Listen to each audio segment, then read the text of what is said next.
Valentine, c'est un de tes sujets de prédilection, le Nouveau Monde. Mais oui, le Nouveau Monde est-il exemplaire? Y a-t-il autant d'hommes que de femmes chez les En Marche? Réponse. Eh ben, bof.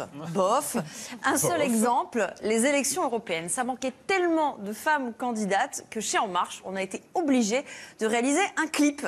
Un clip pour bien mettre en avant ces femmes politiques. Je m'appelle Laetitia Avia. Je suis Brune Poisson, Frédéric Tufnel. Je m'appelle Marie-Christine Verdier-Jouclas. Je suis Michel Perron. Je suis Emmanuelle Vimbon. Je m'appelle Carole Grandjean. Je suis Marlène Schiappa. Catherine Fabre, Bérangère Couillard. Voilà, objectif, inciter d'autres femmes à s'engager. Arrêtez d'hésiter, Dépasser l'autocensure. arrêtez de réfléchir, foncez. Quel que soit votre âge, venez, rejoignez-nous. D'autres femmes, avant vous, ont osé. Engagez-vous, osez sauter. Allez les filles, osez sauter. Bon, alors, est-ce que ce clip a fonctionné? Qui un va peu. Tu veux sauter? Bon. Alors, est-ce que ça a fonctionné? Un peu. Les candidatures des femmes ont grimpé jusqu'à 41%. C'est bien, mais c'est pas encore paritaire dans le Nouveau Monde. Il faut dire qu'à la tête de l'État, on ne montre pas trop l'exemple. On a regardé les cabinets de 33 ministres, on a compté, c'est pas paritaire du tout. Regarde, on a tracé une ligne quand tu es au-dessus, bravo, la parité c'est ta passion.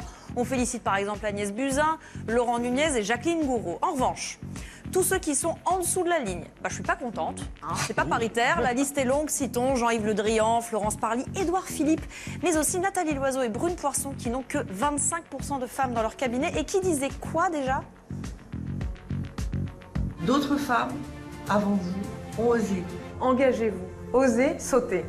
Voilà, osez sauter, va pas être. Alors maintenant, pas dans son cabinet, maintenant laisse-moi te présenter la plus mauvaise élève du gouvernement, une femme, Elisabeth Borne, 8 conseillers, voilà, 8 conseillers, 0 femmes, que des mecs. Oui. Bonjour Madame la Ministre, une petite question pour Quotidien. Il n'y a pas de femmes dans votre cabinet, qu'est-ce qui s'est passé? Écoutez, voilà, je ne peux pas vous dire que c'est effectivement quelque chose de formidable. C'est les recrutements qui se font comme ça. Vous n'avez pas réussi à en trouver dans votre cabinet? On va en chercher. Vous allez vous y engager?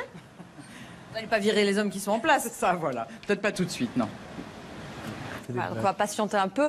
Autre ministre qui n'a pas l'air très préoccupé par la parité, Sébastien Lecornu, une conseillère pour 5 conseillers. Bonjour Monsieur le Ministre, une petite question. Pourquoi est-ce qu'il n'y a qu'une seule femme dans votre cabinet ministériel? Mais mon cabinet ministériel, il n'est pas encore complété. Je sais pas, sur votre site, j'ai vu 6 personnes, 5 hommes, une conseillère. membres de cabinet et j'ai pas encore fini les recrutements.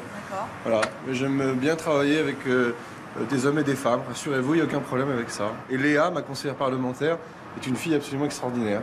Voilà. Pourquoi il n'y en a qu'une? Léa est une fille absolument extraordinaire. Voilà. Et moi, je suis un adepte de la parité. Et d'ailleurs, je l'ai toujours promu, y compris dans mes différentes élections locales dans l'Eure. Voilà. Et donc votre cabinet sera paritaire? Vous me dites qu'il n'est pas terminé d'être constitué. Le cabinet ne sera pas complètement paritaire, mais une fois de plus, il n'y a pas d'obligation à le faire. Mais je le redis, j'aime travailler avec des hommes comme des femmes. Et je l'ai démontré dans mes collectivités locales dans l'Eure. Voilà. Dans votre précédent cabinet, avant le remaniement, c'était paritaire ou pas? 5 membres de cabinet avec une femme. Voilà. Donc c'est difficile de faire venir des femmes dans les cabinets? C'est pas toujours évident.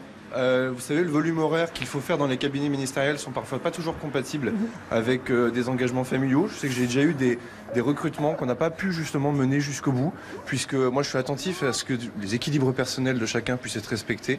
Et voilà, mais une fois de plus, ne cherchez pas un problème là où il n'y en a pas. Et les hommes n'ont pas d'engagement familiaux? Si, bien sûr que si, évidemment. C'est moins chronophage pour eux?